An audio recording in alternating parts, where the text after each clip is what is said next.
Ông chớ ơi, mày về đây tao nhờ tí. Được rồi.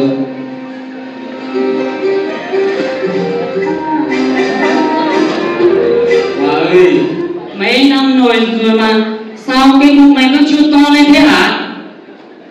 Mày thích hỏi à? Tao cũng muốn có con là chớ à? Mày nhìn nhà ông Sơn kìa, hai đứa còn sòn, nhà nó đều bé con đi nương, đưa con đi học, tao cũng đứt hết cả cái ruột ăn lên này. Nhiều lúc tao nằm khóc mày có biết đâu. Mày thấy đấy, ai bảo có thầy cúng giỏi để có con? Tao cũng đến nhờ cúng hết cả rồi. Thế mà mày vẫn giống như con ăn được không biết đẻ, mà đủ với con ăn được thế này thì khác gì? Tao biết mày vẫn thương tao, nên mày bán hết cả trâu lợn dê để cúng cho tao. Thế mà tao không để cho mày một đứa, tao cũng nhục lắm. Nếu là người khác chắc bỏ tao ra lắm rồi. Mày bị điên à? Tao nói như thế, tao mong như thế, chứ tao vẫn thương mày nhiều lắm. Mà vợ chồng thì còn trẻ, đừng lo lắng vợ. Tao biết chứ, bố mẹ mày đi đâu cũng bị mấy bà trông cô cả. Sắp có cháu bé chưa? Mày lại là thằng con trai duy nhất trong nhà nữa. Thấy bố mẹ buồn vì bánh theo tao mà nhà nghèo đi hết cả rồi. Đấy, mày thấy cái ngôi nhà kia, nó còn sắp đủ được kìa, nó thấy hết cả cái bầu trời, nên tao cảm thấy nhục lắm. Ui, Hoa này, tao tin là vợ chồng mình sẽ bóc nó mà. Ơi, từ mai tao sẽ đi mua sơn ba kích, nấm ngọc cầu với lại cả bó ngựa nữa. Mà ai họ bảo ăn gì, tao sẽ ăn cái đấy. Mà nghe họ nói nhá, ăn trứng gà khỏe lắm. Này tao sẽ đi mua con về nuôi đẻ trứng để tao hút trứng ra cho nó khỏe cái thằng về đâu. Thôi đi ra tiếp. Tao không biết để mà mày vẫn không bỏ tao, lại còn hứa với tao từ từ đi tìm con, để tao không đi chết nữa. Chào hai vợ chồng. Hai vợ chồng đang nói chuyện gì mà anh ở ngoài cứ nghe thế chết thế hả? Vẫn là câu chuyện đi tìm con của vợ chồng em anh ạ. Chả là vợ em buồn mãi vì không để được, mà nó đòi đi chết vì không để được con cho em đấy. Ấy, sao lại suy nghĩ dại dột thế? Mình còn trẻ, tương lai còn dài, mình phải suy nghĩ lạc quan với tích cực lên. Cái gì cũng có cách giải quyết của nó em ạ. Anh Đung nói đúng đấy. Còn bây giờ đã có tiền nuôi cho hai vợ chồng đây. Nhà em mới có quyết định số 100 Ủy ban nhân dân ngày 5 tháng 1 năm 2024 được hỗ trợ hộ nghèo thuộc dự án một chương trình mục tiêu quốc gia và phát triển kinh tế xã hội vùng đồng bào dân tộc thiểu số và miền núi. Gia đình mình có tên trong danh sách được phê duyệt các cụm làng nhà ở năm 2024 đấy. Đúng rồi, hôm nay chị với anh xuống đây là để nắm bắt tâm tư nguyện vọng của gia đình em xem có thực sự quyết tâm làm nhà không, kết hợp kiểm tra lại vị trí diện tích đất xem có đảm bảo đủ điều kiện không. Giờ ý hai vợ chồng em như thế nào? Ôi, nhà em cũng được hỗ trợ làm nhà mới ạ. Nhưng mà mày ơi, giờ nhà mình cần gì đâu, có mấy con gà, tiền thì không có, làm sao mà làm nổi nhà đây? Năm 2024, xã ta đã đăng ký 28 hộ làm nhà mới và 13 hộ sửa chữa, trong đó có cả gia đình em đấy. À, Hoa, ngoài ra tới này có các bác sĩ lên khám sức khỏe sinh sản, hôm đấy em lên kiểm tra xem thế nào em nhé, chị nghĩ là sẽ ổn thôi. Đấy, hai vợ chồng cứ yên tâm làm nhà đi nhé. Đây, có cái mẫu nhà ở đây rồi.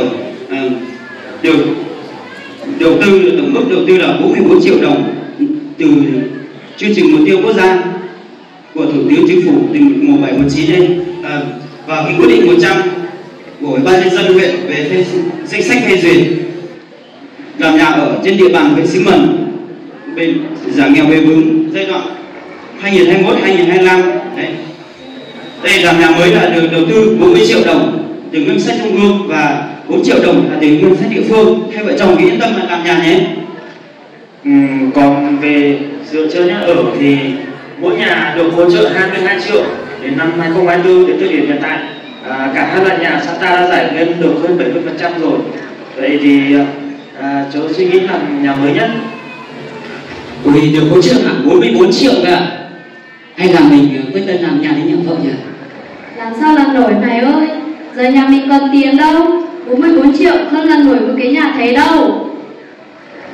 Mà mày nói cũng đúng. Chắc vợ chồng em không nhận 44 triệu nữa đâu. Bây giờ làm nhà mới nhá, phải đào lên nhà mới này, thuê thợ này, trả tiền công thợ này, vậy còn các khoản khác còn phải cần đến tiền thì lấy đâu ra? Mà bây giờ ấy, có tiền ấy, em còn thích mời thầy cúng về cúng để con, em còn hơn là em làm nhạc. Ôi vợ chồng em thì không làm đâu.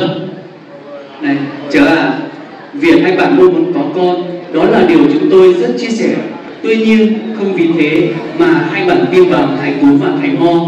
Đó là mê tín dị đoan đấy. Hai bạn còn trẻ, mà sao rất dễ dàng bỏ cuộc vậy? Hai bạn phải quyết tâm làm nhà, như mình quyết tâm đi tìm con chứ. Mẹ, như thế là mình cũng được ưu tiên lắm rồi đấy. Mà mình mê tín quá, mổ hết cả trâu, cả dê, lợn, nghèo cả đi rồi mà có tìm được con đâu. Ôi, mà cán bộ nói đúng đấy, mình đừng có mê tín nữa. Mà vợ cũng cho ý kiến đi, hai vợ chồng mình cùng nhau bàn bạc cho nó công bằng. Hôm nọ tôi xuống họp thôn ấy, đấy các cán bộ bảo là việc gì ấy, hai vợ chồng cũng phải bàn bạc tôn trọng lẫn nhau ấy. Thế ý của mày thế nào? Vậy hai bạn cố gắng làm đi nhé. À, tôi có cách này có thể giúp đỡ hai bạn. Việc gia đình nhà, chúng tôi sẽ huy động các bạn đoàn viên thanh niên và xã đến hỗ trợ ngày công. Còn việc quyên tâm hóa nền nhà và xây dựng các công trình phụ, chúng tôi sẽ huy động các bạn thanh niên tình nguyện là trong câu lạc bộ xây dựng của xã đến hỗ trợ. Như vậy là sẽ đỡ đi một phần nào kinh phí cho gia đình bạn đấy. Được nhà nước hỗ trợ 44 triệu, lại còn được các bạn đoàn viên thanh niên chi hội phụ nữ hỗ trợ ngày công nữa. Đồng ý là mày nhé. Đấy, hai vợ chồng cứ yên tâm mà làm nhà nhé. Đến hôm đó anh sẽ nhờ các anh bộ đội trong trạm biên phòng và các anh bộ đội 313 đến giúp nữa cho anh tay. Đấy, hai vợ chồng yên tâm mà làm nhà. Tốt quá rồi. Thế mai Chồng yên tâm mà làm nhà đấy nhé, cố gắng nhé. Tao giúp một tay cho anh. Vui quá. Cuối cùng ngôi nhà cũng được hoàn thiện rồi. Vợ chồng mình cũng có ngôi nhà khang trang để ở rồi. Mày ạ, mày xem nhà nào đẹp đẹp vào nhà mới nhỉ? Nhớ xong thì qua xã mời các anh chị cán bộ xã vào nhà mình ăn cơm mới luôn nhé. Tao đồng ý. Thôi, tao cũng đi ngay đây. Mời các anh chị vào. Đây, chúc mừng chị vào nhà. Chúc mừng hai vợ chồng nhá. Khang trang thế này thì Nhà như vậy kiên cố thế này thì mới làm ra mà nó phát triển kinh tế. Mày ơi! tìm con chứ. Ơi, tao đây, mày làm sao thế? Tao hay vay thôi mày ạ. Hai vạch, từ nhà đang không có thế này, từ giờ mày lại bị hai vạch Covid-19 này, còn chết không cơ chứ? Thôi, mọi người ra thực hiện biện pháp 5K để chống dịch. Bây giờ tạm thời bữa cố này hoãn lại, xong là mọi người cùng nhau chống dịch đó. Không phải hay vay đấy, mà là hay vay thì được con mày ạ. Ôi, giời cả mình. Ôi, thế là tao sắp được làm bố rồi.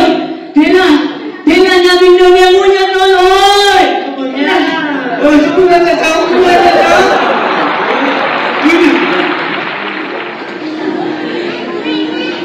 Tiểu đoàn của xã Bà Bồi Sủ xin được khép lại tại đây. Một lần nữa xin kính chúc ban tổ chức, ban giám khảo, quý vị đại biểu cùng toàn thể hội thi lời chúc sức khỏe, chúc hội thi thành công rực rỡ.